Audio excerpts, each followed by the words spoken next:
السلام علیکم ورحمۃ اللہ وبرکاتہ۔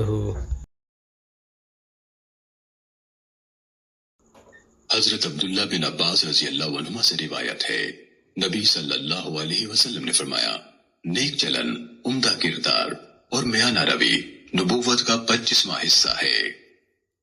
سنن ابو داود حدیث نمبر 4776۔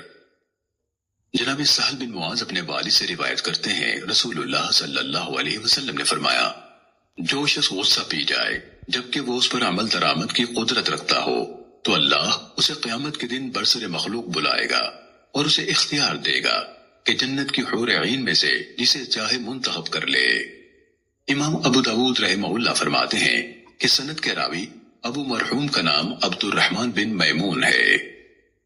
سنن ابو داود حدیث نمبر 4777۔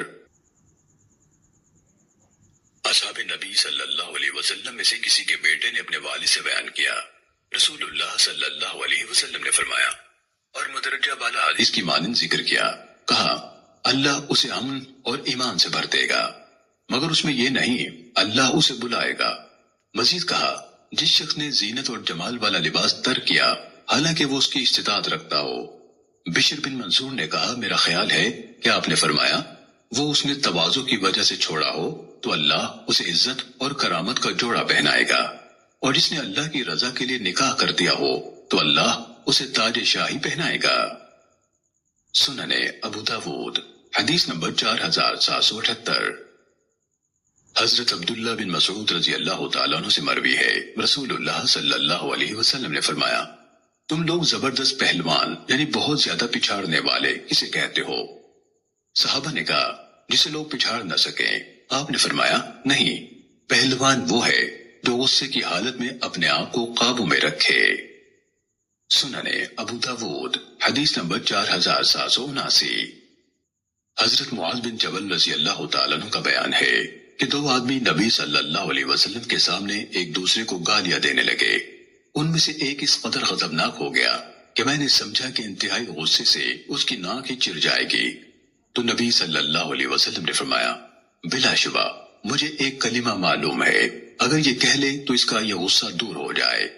معاذ رضی اللہ عنہ نے کہا، اے اللہ کے رسول، وہ کیا ہے؟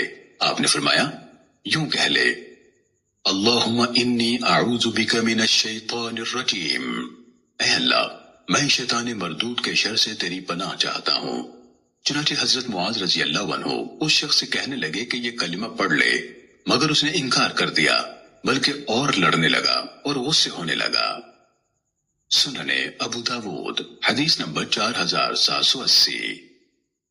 جناب سلیمان بن سورت رضی اللہ تعالیٰ عنہ سے روایت ہے کہ دو آدمی نبی صلی اللہ علیہ وسلم کے سامنے ایک دوسرے کو برا بھلا کہنے لگے، حتیٰ کہ ایک کی آنکھیں سرخ ہو گئیں اور گلے کی رگیں پھول گئیں، تو رسول اللہ صلی اللہ علیہ وسلم نے فرمایا، مجھے ایک کلمہ معلوم ہے، اگر یہ شخص وہ کلمہ کہہ لے تو اسے یہ کیفیت دور ہو جائے گی، اور وہ کلمہ یہ ہے، اعوذ باللہ من الشیطان الرجیم، میں شیطان مردود کے شر سے اللہ کی پناہ میں آتا ہوں۔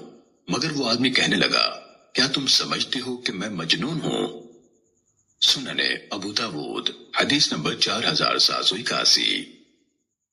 حضرت ابو ذر غفاری رضی اللہ عنہ سے روایت ہے، کہا تحقیق رسول اللہ صلی اللہ علیہ وسلم نے ہم سے فرمایا، جب تم میں سے کسی کو غصہ آئے اور وہ کھڑا ہوا ہو تو بیٹھ جائے، اس طرح اگر اس کا غصہ فرغ ہو جائے تو بہتر، ورنہ لیٹ جائے۔ سنن ابو داود حدیث نمبر 4782۔